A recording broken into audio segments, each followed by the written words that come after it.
you're into online gaming culture, chances are you're played with, you know of, or are even friends with a trans gamer. This is due to how inclusive video gaming culture tends to be, often making trans people feel welcome and well integrated into the fabric of video gaming communities, whether it be as players, streamers, game developers, writers, or otherwise. Plenty of us can be found in gaming, and for good reason.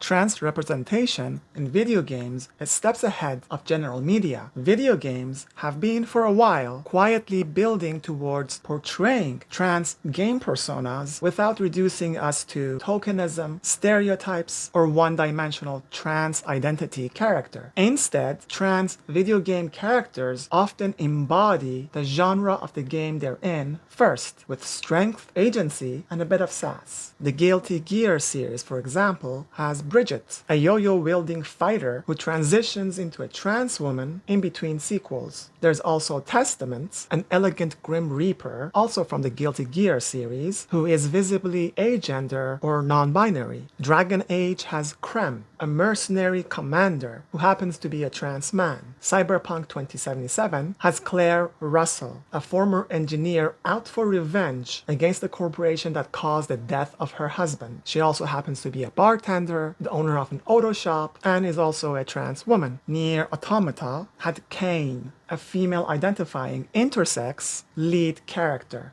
Dead by Daylight recently added Aurela Rose, a trans woman, to the roster of their survivors. Fear and Hunger 2 has Marina Domek, an occultist trans woman and one of 14 contestants of the horror-infested festival of Terminus. Baldur's Gate 3 has Nocturne, a trans woman of the Thiefling race. World of Warcraft has Chromie, a trans woman dragonkin, and Pelagus, a trans man arbiter. Sorry if I butchered some of the pronunciations, but the list goes on. Out of all trans video game characters, however, no one better illustrates how far game studios have come as much as Poison has from the Street Fighter franchise.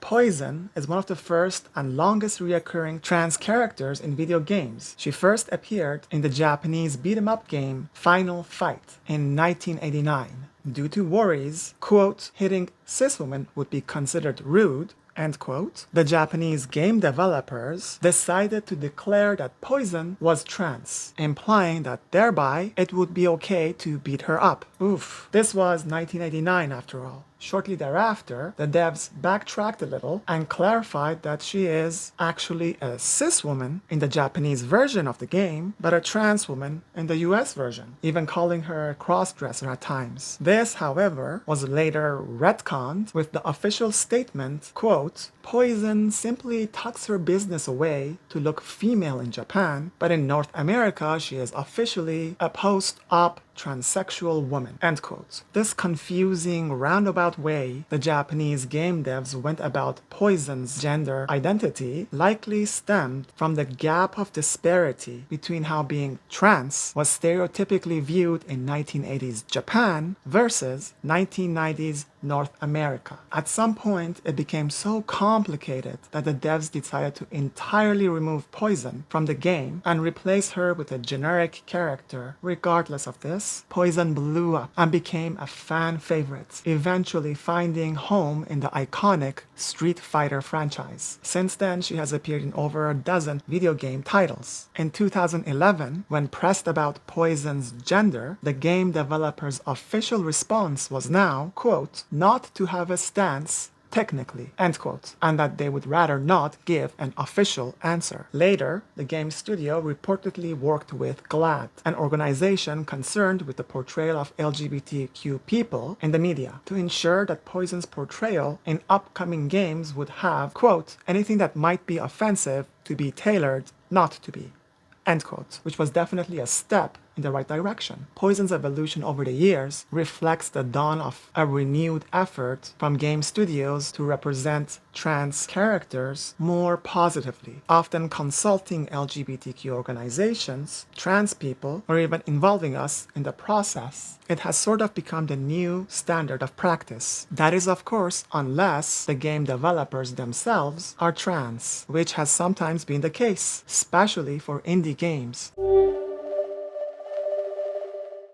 Some video games with trans game characters are made by game developers who themselves are transgender. These games often tend to be pretty poetic in their exploration of gender without being heavy-handed about it. A notable example of this is the game Celeste, which has been very well received, selling nearly 2 million copies and winning several prestige game awards. Celeste is a platformer about a young woman named Madeline who climbs a fictitious mountain. The mountain acts as a metaphor for her internal struggles. Through her journey, she meets a dark doppelganger of herself, representing her doubts, fears, and anxieties. But instead of defeating her, Madeline learns to work with her to reach the summit. While the theme of Madeline being trans is subtly woven into the game's narrative, it does not define the story through a trans identity lens. Her journey up the mountain is ultimately about self-acceptance, a theme central to being trans, but also simultaneously pretty universal, making her story widely relatable. Video games have been great at turning concepts about gender identity accessible for all gamers. Untraditional expressions of gender are as commonplace and celebrated as much as traditional expressions of gender are. Whether it's male characters with feminine aesthetics or androgynous appearance, or female characters with masculine builds or animus traits, they all tend to cultivate a huge fan base. It's all good here. You don't need to be cis or trans, traditional or modern minded, this or that, to experience, appreciate, or explore gender diversity in video games. On top of that, being cis or trans are not as heavily separated from each other. For example, in some AAA games, the player has the option to choose what genitals their in-game character has, independent of the sex of their character. No big deal. It doesn't change gameplay, nor is it treated as outlandish or a point of identity politics. It is simply a body configuration that can exist. Keep calm and move on. The diversity of gender expression in video games is parallel to how supportive the gaming world is towards gender non-conforming people and trans gamers. Don't get me wrong, there are no shortages of slurs and harassments in online gaming targeting gender, sexual orientation, and race. However, gaming communities have a strong sense of self-contained governance against such toxic behavior. Game studios, streaming services, streamers, gamers, and communities are diligent in moderating hate speech and constantly strive towards inclusivity. When bad behavior does pop up, offenders are usually warned, timed out, and if persistent, banned altogether. The message is simple. We're all here to game, have a good time, and create a place where many can feel at home. Those who try to make it into a platform to harm or stir up hate or controversy are not welcome. Gaming communities are notorious for being progressive, even if individual members of it might not be. This in itself sets the tone for a virtual space where gamers with diverse political backgrounds and values learn to coexist, share a good time, come to understand, respect, and accept one another. If the gaming world is indicative of future attitudes towards diversity and inclusion, then the future does indeed look quite bright. Thank you for watching. If you'd like to see more, like and subscribe. I am Lidl Lahlur, and these have been some of my musings.